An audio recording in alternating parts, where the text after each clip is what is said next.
গত কয়েক মাসে আপনি কতবার রাতে ঘুমানোর আগে নিজেকে বলেছেন কাল থেকে সব বদলাবো?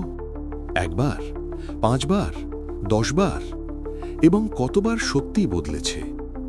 এই সমস্যা বুঝতে না পারলে আপনি যতবারই সংকল্প করুন, ফলাফল একই থাকবে। শুরু করার আগে আপনাকে বলবো, আপনি যদি এই মুহূর্তে রাতে এই ভিডিওটা দেখে থাকেন, তাহলে এটা খারাপ কিছু নয়। এটা প্রমাণ করে আপনার ভেতরে একটা ইচ্ছা আছে, একটা খোঁজার তাগিদ আছে। কিন্তু একটু পরেই এই ভিডিও শেষ হলে আজকে রাতে আর কোনো বড় সিদ্ধান্ত নেবার চেষ্টা করবেন না, কোনো বিশাল পরিকল্পনা বানাবেন না। শুধু শুনুন, বুঝুন।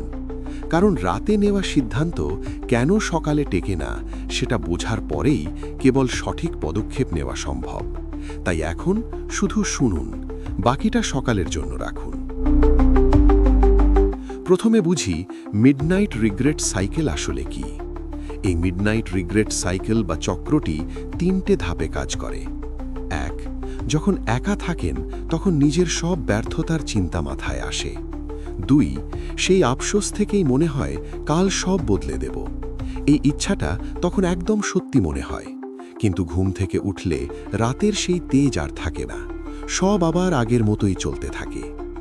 মাসের পর মাস এই চক্রে আটকে থেকে আমরা ভাবি আমাদের কোনো ক্ষমতা নেই, কিন্তু সমস্যা আপনার শক্তিতে নয়, সমস্যাটা অন্য জায়গায়। বিজ্ঞান কি বলে চলুন দেখি। মাঝরাতে আপনার ব্রেনের যুক্তি আর চিন্তার অংশ প্রিফ্রন্টাল কর্টেক্স ঠিকমতো কাজ করে না। এই জন্য তখন অসম্ভব সব স্বপ্ন সম্ভব মনে হয়।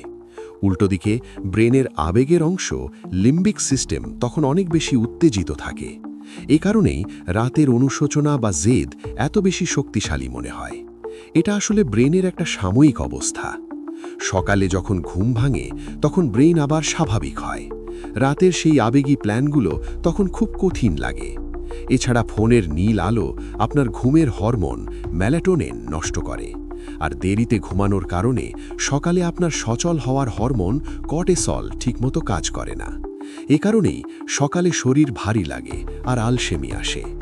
আর যখনই আপনি একা শুয়ে থাকেন তখন ব্রেনের ডিফল্ট মোড নেটওয়ার্ক সক্রিয় হয় এবং আপনাকে অতীত ও ভবিষ্যতের হাজারটা দুশ্চিন্তায় ফেলে দেয়।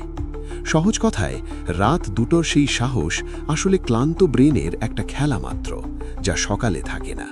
এখন সবচেয়ে গুরুত্বপূর্ণ প্রশ্ন, এই চক্র থেকে বের হবেন কিভাবে? প্রথম কথা হলো, রাতের আবেগকে সকালের কাজে রূপান্তর করতে হবে, কিন্তু আবেগের জোরে নয়, সিস্টেমের জোরে। আবেগ আসে এবং চলে যায়, কিন্তু সিস্টেম থাকে। রাতে যখন সেই অনুভূতি আসবে তখন বড় বড় পরিকল্পনা করবেন না, বিশাল লিস্ট বানাবেন না। শুধু একটাই কাজ করুন। একটা কাগজে বা ফোনের নোটে লিখুন, কাল সকালে উঠে আমার প্রথম 5 মিনিট কি করব। শুধু 5 মিনিট। সকালে উঠে পানি খাবো, বা 5 মিনিট বাইরে দাঁড়াবো, বা 3 পাতা কোনো বই পড়ব, এতটুকুই। কারণ সকালে মস্তিষ্ক বড় সিদ্ধান্ত নেওয়ার জন্য প্রস্তুত থাকে না, কিন্তু সিদ্ধান্তটা যদি আগে থেকেই নেওয়া থাকে তাহলে শুধু এক্সিকিউট করতে হয়, এবং এই একটা ছোট কাজই পুরো দিনের গতিপথ বদলে দিতে পারে। দ্বিতীয় কথা, রাতের চক্র ভাঙতে হলে ঘুমের সময় ঠিক করতেই হবে। আপনি এখন জানেন মেলাটোনিন কিভাবে কাজ করে। রাতে ফোনের আলো মেলাটোনিন আটকে দেয়, ঘুম দেরিতে আসে। দেরিতে ঘুমালে দেরিতে ওঠেন, দেরিতে উঠলে কর্টিসলের স্বাভাবিক চক্র নষ্ট হয় এবং সারা দিন শরীর ভারী থাকে। রাত 10টার পর ফোন রাখুন, ঘর অন্ধকার করুন, শুয়ে পড়ুন। মস্তিষ্ককে সংকেত দিন এখন ঘুমের সময়। তৃতীয় কথা, সকালকে সহজ করুন। সকালে উঠতে কষ্ট হয় কারণ উঠে কি করব সেটা পরিষ্কার থাকে না। সিদ্ধান্ত নিতে শক্তি লাগে এবং সকালে সেই শক্তি কম থাকে। তাই আগের রাতেই পরিবেশ তৈরি করুন। পানির বোতল পাশে রাখুন, জুতা দরজার কাছে রাখুন, বইটা টেবিলে রাখুন। ভালো কাজটা যত সহজ হবে, করার সম্ভাবনা তত বাড়বে। চতুর্থ কথা, নিজেকে বড় পরিবর্তনের প্রতিশ্রুতি দেবেন না। রাত 2টায় মনে হয় সব একসাথে বদলাবো, কিন্তু সব একসাথে বদলানো যায় না, এবং যখন সব একসাথে সম্ভব হয় না আমরা হাল ছেড়ে দিই। একটাই বদলান, শুধু একটা, সেটা ধরে রাখুন। স্থির হলে দ্বিতীয়টা যোগ করুন। বড় পরিবর্তন আসে ছোট ছোট স্থায়ী পরিবর্তন থেকে, একদিনের বিশাল লাভ থেকে নয়। আপনি এতক্ষণ যা শুনলেন তার সারাংশটা এই: রাতের এই অনুভূতিটা মিথ্যা নয়, আপনার ভেতরে পরিবর্তনের একটা সত্যিকারের ইচ্ছা আছে, কিন্তু সেই ইচ্ছাটা ভুল সময়ে ভুল জায়গায় খরচ হয়ে যাচ্ছে। রাতের আবেগকে সংকল্পে নয়, সকালের একটা ছোট কাজে রূপান্তর করুন। আজকে রাতে যখন সেই মুহূর্তটা আসবে, একটাই কাজ করুন। লিখুন যে কাল সকালে উঠে আমার প্রথম কাজ কি হবে। তারপর ফোন রাখুন, ঘুমিয়ে পড়ুন। সকালে উঠুন, সেই একটা কাজ করুন, শুধু একটা। এই একটা কাজই মিডনাইট রিগ্রেট সাইকেলের প্রথম ফাটল তৈরি করবে।